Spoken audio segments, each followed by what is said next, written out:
দিতে চাই না, এখন কোরআনে কারিমের বাস্তব অভিজ্ঞতা দেখতে চাই। কারণ এই দেশটা 53 বছর স্বাধীন হয়েছে, বাবা চালিয়েছে অনেকদিন, আমরা দেখলাম, আমি দেখি নাই, মুরব্বি নেই, স্বামী চালিয়েছিল, আমি দেখি না, কেন আমার 92 সালে জন্ম,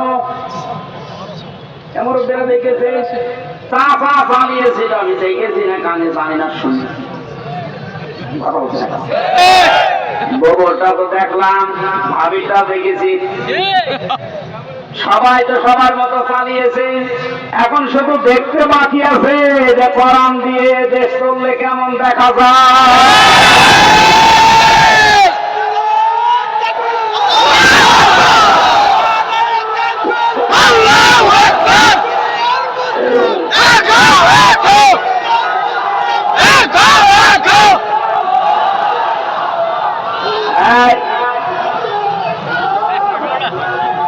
আজকে কে যেন ফতোয়া দিয়েছে যে নারায়ণ তাকবীর এই শব্দটা বলা শিরক, কারণ নারায়ণ মানে নারুন থেকে এসেছে, এটা পাগল।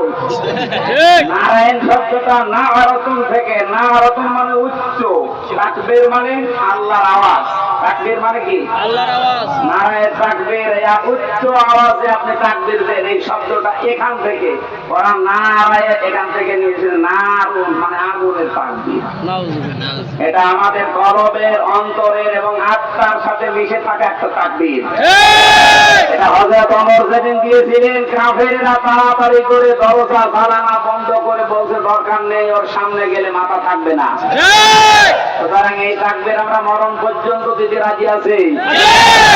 এই শব্দটা শুনে যারা মৌলবাদ মৌলবাদ বলে অনেকে আওয়াজ তুলেছিল, আপনি আল্লাহু আকবার শব্দের যদি মৌলবাদ বলে উল্টা পাল্টা ফতোয়া দেন, আপনার জানাজা পড়া কবরে যাওয়া যায় না, আপনি এমনিতেও জাহান্নামে যাবেন, অন্যও জাহান্নামে। তবে সত্য পথের দিকে ডাকার পরে আমরা চাই চর্ম চোখে দেখতে যে কোরআন দিয়ে চললে কেমন দেখা যায়। যেহেতু আল্লাহর সাহায্য এবং বিজয় আমরা কিছুটা কিছু দেখতে পেয়েছি। অনেকে এখানে এসেছে, এশার নামাজে হয়তো পড়তেও পারেন, ইযা জাআ নাসরুল্লাহি ওয়াল ফাত, নবী যখন আল্লাহর সাহায্য আপনি আসবে তখন বিজয় দেখতে পাবেন। বিজয়ের ভেতরে যতগুলো কাজ আছে তার অন্যতম একটা কাজ হচ্ছে ওয়ারাআইতান নাসা ইয়াদখুলুনা ফি দীনিল্লাহি আফওয়াজা। সত্যিই যদি আল্লাহর সাহায্য এসে যায় তখন আপনি বিজয় পাবেন। আমার তো মনে হয় এত বড় বড় মহারথীরা 17 বছর চেষ্টা করে জালেমের একটু চুল পরিমাণ লড়াতে পারে নাই, কিন্তু ছাত্ররা যা করে দেখিয়েছে, এই বৈষম্য বিরোধী ছাত্র আন্দোলনের এই নেতারা, আমার মনে হয় আল্লাহ আবাবিল পাখির মতো তাদের কাজে লাগিয়েছে। এটা নিঃসন্দেহে আল্লাহর সাহায্য এবং বিজয়। বিজয় আসলে যে 7টা কাজ হয়, তার 1 নম্বরের কাজ হচ্ছে দলে দলে পালে পালে মানুষ ইসলামে প্রবেশ করবে। 25 আমরা যেটা দেখতে পেলাম,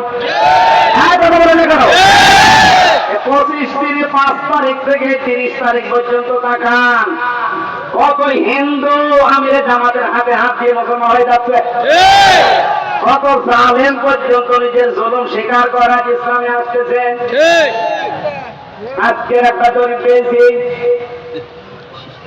আগস্টের 5 তারিখের আগে এই দেশে মাত্র 20 জন মানুষ চাইতো 100 জনের 20 জন যে ইসলামে দেশে কায়েম হোক, কিন্তু এই 25 দিনের মাথায় এখন অবস্থা এমন দাঁড়িয়েছে, এই দেশে এখন 100 জনের 35 জন মানুষ চাচ্ছে যে ইসলাম কায়েম হোক। এই সময়টা একটু চেকে দেন,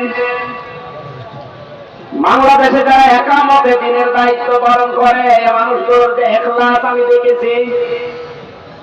আমি তো বাস্তব ওয়াজ করছি ওনার সাথে, আমি 4 দিন থেকে জেলখানায় একেবারে পাশাপাশি আমি দেখেছি লোকটার আমল, লোকটার ইমান। এটা পরবর্তী আয়াতে ওটা আসবে, ওনার যে মর্যাদা, ওনার যে ভরসা তাওয়াক্কুল আল্লাহর উপরে, আমির হামজাকে লক্ষ্যটা এক জায়গায় করলে ওই রকম তাওয়াক্কুল হবে না। আমি কত আলেমকে জেলখানায় কাঁদতে দেখেছি, আফসোস করে, এমনকি আল্লাহকেও দোষারোপ করে। অথচ লোকটা একটা জেনারেল মানুষ, একটা ডাক্তার, কাদের সঙ্গে স্পর্শে এসে কোন জায়গায় আল্লাহ পৌঁছিয়ে দিয়েছে তারে। আমি যে প্রথমে বলেছিলাম কেউ যদি চিন্তা ওলি দেখতে চান ওনার দিকে তাকাবেন, কারণ ওনার আমল, ওনার কাজ কারবার, অ্যাক্টিভিটিস, এখলাস আমি নিজের কাছে থেকে 4 দিন দেখেছিলাম। আমি যুবক মানুষ, এখন 33 বছর বয়স আমার, সারাদিন কোনো কাজ ছিল না, শুধু চিন্তা ছাড়া। তারপর রাত 9টা-10টার পরে আমি শুয়ে পড়তাম। আরে মুরব্বী মানুষের মাথার উপরে এতগুলো মামলা, ওনার ছেলে ওই সময়ও ছেলে, ওনার স্ত্রী অসুস্থ, ওনার সহকর্মী সহযোদ্ধা ছাড়া এই যে হাজার হাজার পালিয়ে বেড়াচ্ছে, হাজার হাজার ছেলে। ওনার দলের প্রতীক নেই, দল নিষিদ্ধ। এরকম কঠিন মুহূর্তে লোকটার চেহারার ভেতরে চিন্তার কোন ছাপ নেই। প্রতি সপ্তাহে 4টা-5টা করে হাজিরা দিয়ে দিয়ে এই যে 8-9 ঘন্টা গাড়িতে থাকা লাগতো। যখন জেলখানায় এসে পৌঁছাতো রাত 9:30-10টায়, বলতাম স্যার খাবার খাবেন না? আপনার এই যে এখানে কিছু দুষ্টু লোক আছে, ওদের মাধ্যমে মোবাইল পাওয়া যায়, চুরি করে নিয়ে এসে দেয়। আমার বলছে হামজা মোবাইল দিয়ে করবো কি? কেন, আপনার সন্তান আছে, ছেলে, আপনার স্ত্রী অসুস্থ, আপনার দলের লোক সব পালিয়ে বেড়াচ্ছে, একটু খোঁজ নেবেন না? আমার যেটা শুনিয়েছে ওই কঠিন মুহূর্তে আমার বলছে হামজা আমার সন্তান সহ, স্ত্রী সহ, আমার সহকর্মী সহযোদ্ধাদেরকে আমি আল্লাহর হাতে রেখে এসেছি। আমার তো একেবারে পুরোপুরি বিশ্বাস ওই দিন থেকে যে ওনার এই তাওয়াক্কুলের কারণে এই 25 দিনে 20 থেকে 35-15% মানুষ ইসলামে আসা বেড়ে গেছে। এখানে মানুষগুলোর এখলাসের আপনি দাম দিতে শেখেন। এদেশের দেশপ্রেমিক হিসাবে যদি এখন 1 নম্বরের তালিকায় থাকে যারা ভুয়া ভুয়া তুলেছিল, তাদের এখন মানুষ চিনে ফেলেছে। বাংলাদেশে একজন প্রথিতযশা আলেমে দ্বীন মুফতি কাজী ইব্রাহিম বাইরের দেশ থেকে ঘোষণা দিয়েছে, আমি কিন্তু পাগল ছাগল না, 10 জন আলেম যদি এই দেশে থাকে তিনি একজন। ঘোষণা দিয়েছে এই বাংলাদেশে যদি কেউ দেশপ্রেমিক বলে দাবি করে সেটা 1 নম্বরে জামাত আর শিবিরেরা। বাকি বড় যারা এগুলো তুলতেছে, কথা শোনে না, বাকি যারা এগুলো তোলে অধিকাংশ গুলোই মিথ্যাবাদী। দেশপ্রেমের ধোয়া তুলছে যে আমি দেশপ্রেমিক, অথচ শরীরের ভেতরে দেশপ্রেমের কোন চিহ্ন নেই।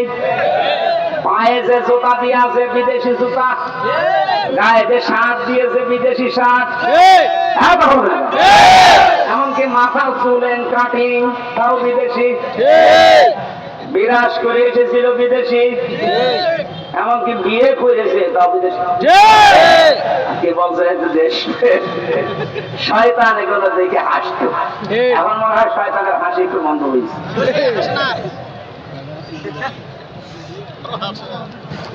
এখানে